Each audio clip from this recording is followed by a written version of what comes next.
सर्वधर्मान् परित्यज्य मामेकं शरणं Vraj.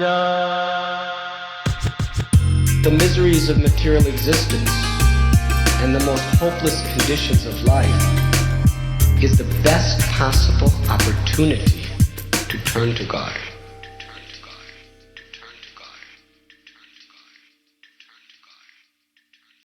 You're listening to Bare Knuckle Bhakti Shorties on the Bhakti Recovery Podcast with Jiva G, coming at you every Monday with a little spiritual something. Good morning, welcome. I will be talking slightly softly as my family is sleeping and I don't want to wake them up. But good morning, good afternoon, good evening. It is a beautiful sunny morning here in good old Germany. Much needed after the yucky weather we've been having.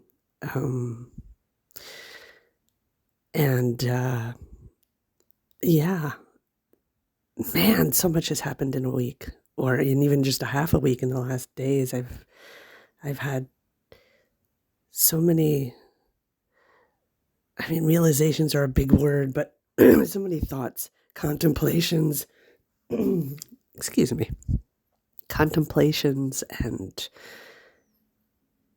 insights, some really positive, some very scary. And if I could just sort of sew them all together and come up with like the mission statement of my thoughts for the last few weeks, I would say the last few weeks actually, but intensely, like, the end of the of that process has been the last few days. And I would say that the real truth never hurts. I'm going to repeat that. The real truth never hurts. And what I mean by that is if I am acceptant of the real truth through the higher self, which means the one that is connected in Krishna consciousness, God consciousness, the self who is the part and partial. We are all part and partials. And because we, as humans, tend to think in, compartmentally, which part of me is part and partial, which part of the body, I don't know if I can, if I can scientifically or scripturally tell you that, but I can tell you that a part of me is part and partial of God. So that part of me, the truth, whenever it's heard, said, felt, done, lived, acted out, or bestowed upon me, would never hurt it if I'm looking at it through the lens of the higher self. The truth is only love and will only open the door to freedom. I don't know if that sounds cliche, but in my gut, it feels so right. And I heard that because I'm listening to a book called The Seed of the Soul by Gary Zukav. And Gary Zukav is a very special person for me because Gary Zukav, he wrote a book called The Dancing Woolly Masters. And when I first got clean and sober, I had this huge clean slate, this question mark about God, about higher power, about anything. I was just like, I had my arm twisted. I wasn't even just saying uncle anymore. I was saying God, from life itself and from the consequences. Actually, let me rephrase that. From my actions in this life itself, not only brought me to the place of being wide open for a power greater than myself, but had me actually hankering for that at some point. I was raised very atheistic, so I didn't have any preconceived intellectual notions or thought of notions about God. My notions of God were purely of the heart, and I was very fortunate for that. Actually, I feel that was a very fortunate position to be in because I could paint any picture I wanted. Nonetheless, I got a hold of this book. Somebody had suggested it to me. I don't know who suggested it to me. Thank you if you're out there listening. Suggested me this book. And it introduced me to the concept of just things that are scientifically measured with spirituality, mostly towards maybe Eastern concepts of God and spirituality and the soul and stuff like that. So thank you, whoever gave that to me, which was probably God himself. So let me circle back and talk about the truth never hurts. So taking that statement, applying it in certain questions or certain insecurities or certain situations, experientially, applying that statement to that and really going over that statement and finding the truth and the farcities that can be in that in measuring it to the experience, right? I hope I made myself clear there. So if I just ask the question of, let's take it to a real simple level. I'll start with a very simple level. The very simple level is this, that we perceive things through certain, filters, lenses. Now, let's take it to a simple example. You grew up in a household where you couldn't really do anything right. And your parents reinforced your insecurity of that you're not good enough. So you're going to go out in that world of ours, and either you're going to have some sort of, there's some sort of reaction always to a thought. It's a sometimes subtle thing and sometimes very obvious, but we're going to have a reaction to what we're conditioned to believe. And sometimes that reaction is a rebellious one, or, one full of, depending on the person and depending on your nature, one full of trying to prove they're good enough all the time and overcompensating. And then we're going to have the person who just gives up and says, oh, I'm not good enough anyway, I'm not going to do anything. So you get the picture. You're taking that through life. And that person who has that belief goes into a situation with another human being, and that other human being reinforces that belief in them. They're going to act with the egoic conditioning, and either they're going to violently rebel, they're going to be upset, it's going to touch them very deeply. And we feel like, oh, that touches to the bottom of my soul. Actually, the bottom of our souls is untouchable by anything here, by what anyone says, or what anyone does. So that is not a truth.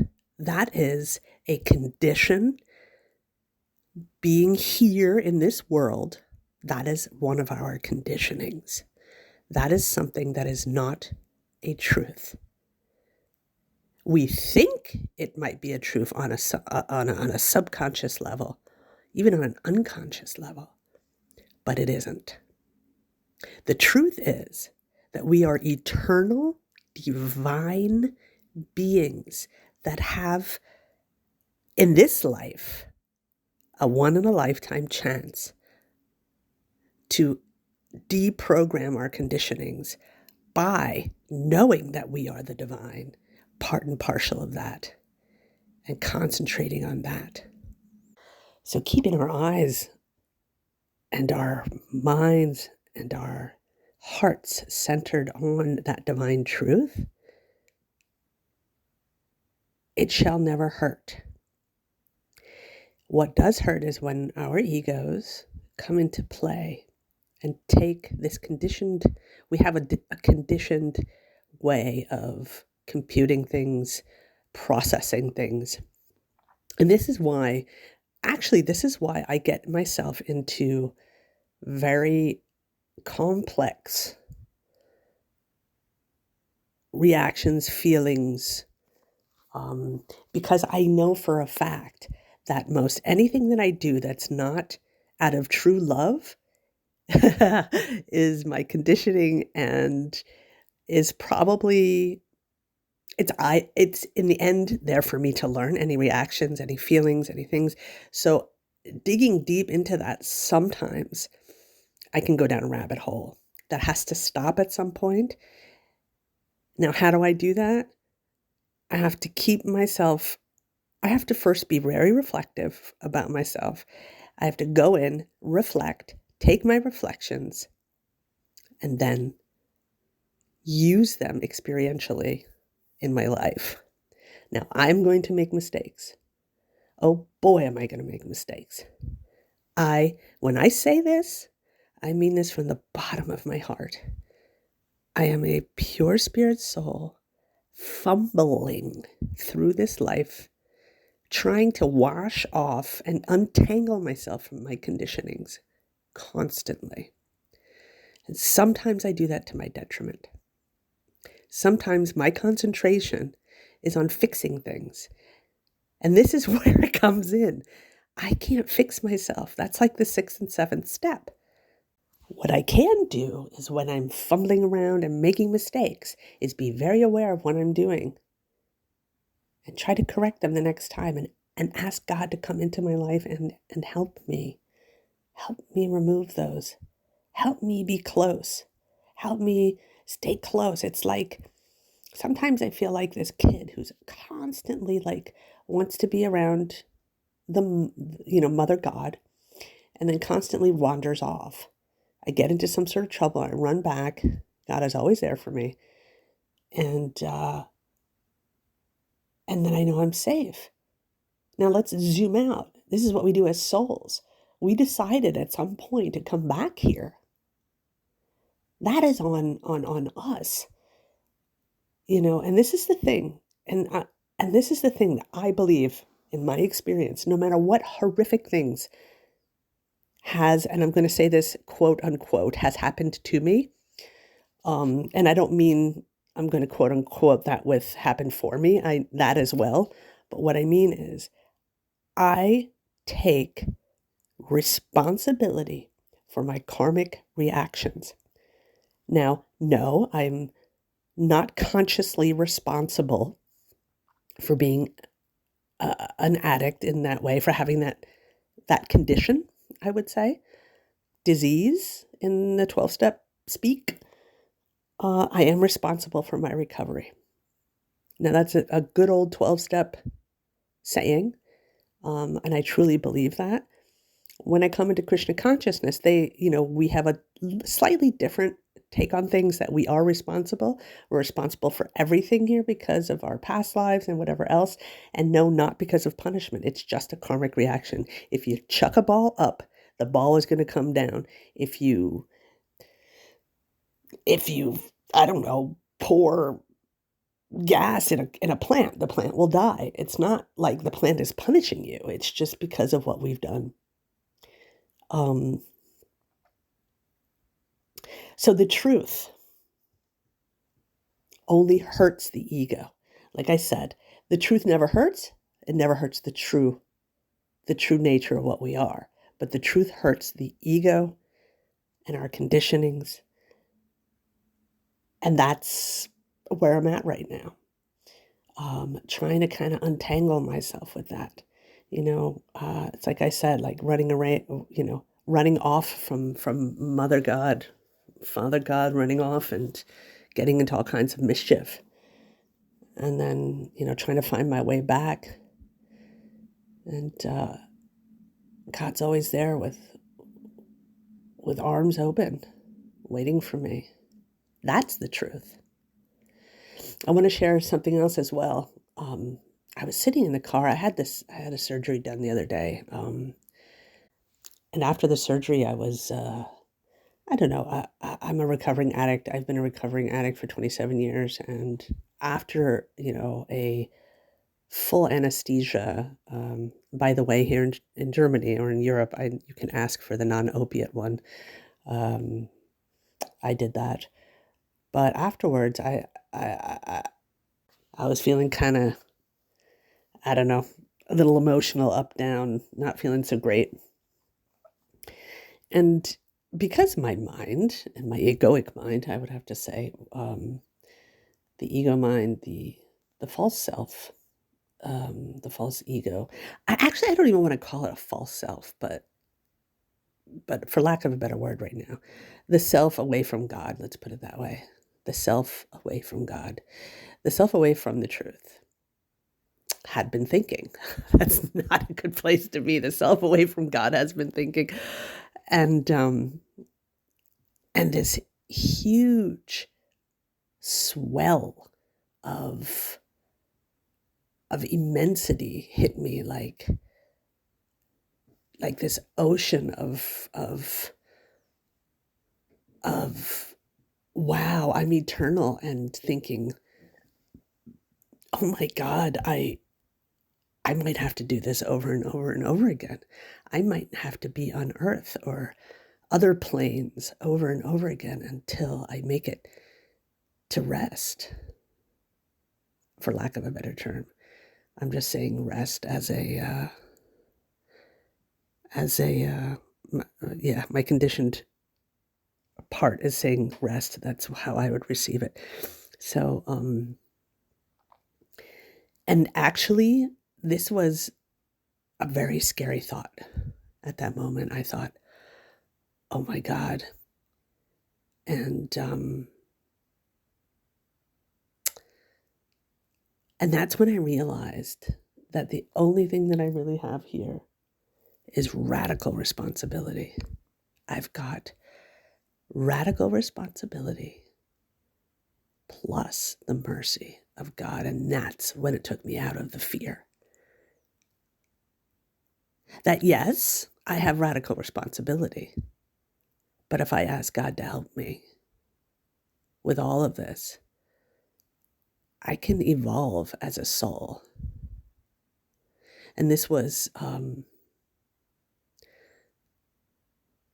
such a wonderful thought, because it took me out of that fear, the false fear, the fear of the filter of what I think, eternal hell is, of my own making, by the way. I am hoping that some of this can inspire or help or support or get clarity, that this can help someone do that. I'll see you guys, and you'll hear me on Thursday. Have a great rest of the week. Love you all. Haribo. Oh yeah, and don't forget to like. Don't forget to like and follow. Raghu tells me all the time, don't forget to like and follow. That I should be saying this. And by the way, if you guys haven't gone out and gotten From Punk to Monk from Raghu, get that book. From Raghunath Kapo.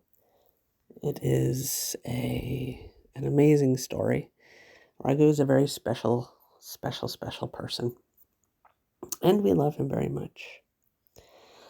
And this, right now, actually, I would like to publicly thank Raghunath Kapo and Kastubha Das for always being my friends and teachers, for leading me into this Bhakti life and supporting the Bhakti Recovery Group.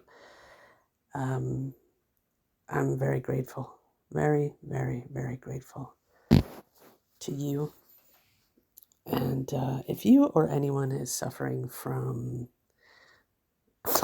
from the hands of yourself, no, I'm only kidding, but yeah, if you or anyone else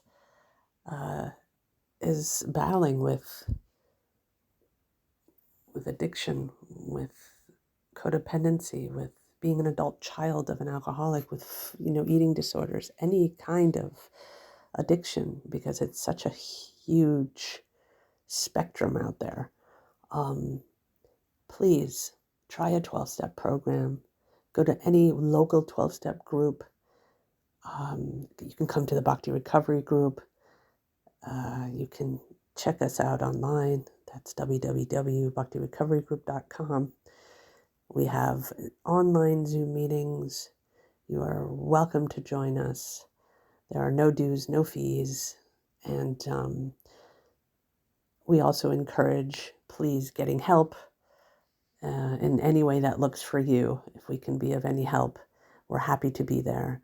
And if you don't find help with us, please find help somewhere. And if you have any questions or concerns, please just write an email. And we will get back to you. All right, everyone, have a great week. Haribo. Thanks for listening. I hope you liked the Monday Shorties. Don't forget to check out our full-length episodes on Thursdays. If you like what you heard, spread the word. Peace out. सर्वधर्मान् परित्यज्य मामेकं शरणं Vraj. The miseries of material existence and the most hopeless conditions of life is the best possible opportunity to turn to God.